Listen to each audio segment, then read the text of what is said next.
Hello बच्चों, आइए इस प्रश्न को पढ़ते हैं। किसी परमाणु की द्रव्यमान संख्या है। पहला ऑप्शन है नाभिक में प्रोटॉनों की संख्या, दूसरा ऑप्शन है नाभिक में न्यूट्रॉनों की संख्या, तीसरा ऑप्शन है नाभिक में कणों की संख्या, चौथा ऑप्शन है परमाणु में इलेक्ट्रॉनों की कुल संख्या। आइए इस प्रश्न की मुख्य अवधारणा की चर्चा करें। मान लीजिए एक परमाणु है हमारे पास में कुछ इस तरीके से। तो परमाणु के चारों तरफ इलेक्ट्रॉन चक्कर लगाते हैं। परमाणु के केंद्र में रखें नाभिक का। नाभिक एक ऐसी संरचना है जिसके अंदर प्रोटॉन और न्यूट्रॉन होते हैं, जिसको मैं पी और एन से दर्शा दे रहा हूँ। अब अगर मान लेते हैं कि ये परमाणु जो है उसका हम ए नाम रखते हैं, ऐसी स्थिति में इस परमाणु का परमाणु क्रमांक नीचे लिखा जाता है, जो कि प्रोटॉनों की संख्या के बराबर होता है, तथा इस परमाणु का द्रव्यमान संख्या इसके ऊपर लिखा जाता है, जो कि कुल प्रोटॉनों और न्यूट्रॉनों के संख्याओं का योग होती है। तो अगर हम बात करें परमाणु क्रमांक की, तो यह होता है कुल प्रोटॉनों की संख्या जो कि उपस्थित है नाभिक के अंदर।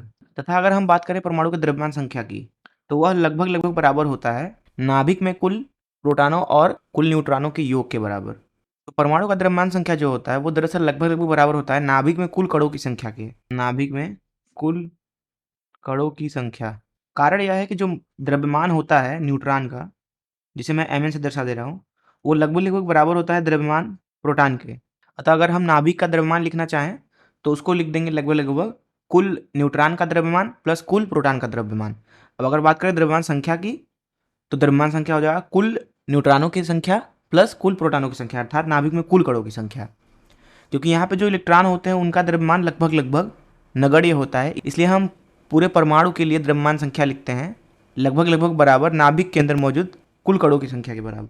तो इस मुख्य अवधारणा का इस्तेमाल करके इस प्रश्न को हल करें। तो यहाँ पूछा जा रहा है परमाणु में द्रव्यमान संख्या है, तो दरअसल ये नाभिक में कुल कणों की संख्या के बराबर होती है, अर्थात हमारा सी आंसर जो है वो सही हो जाएगा। मैं आशा करता हूँ कि आपको इस प्रश्न का हल जरूर समझ में आया होगा। धन्यवाद।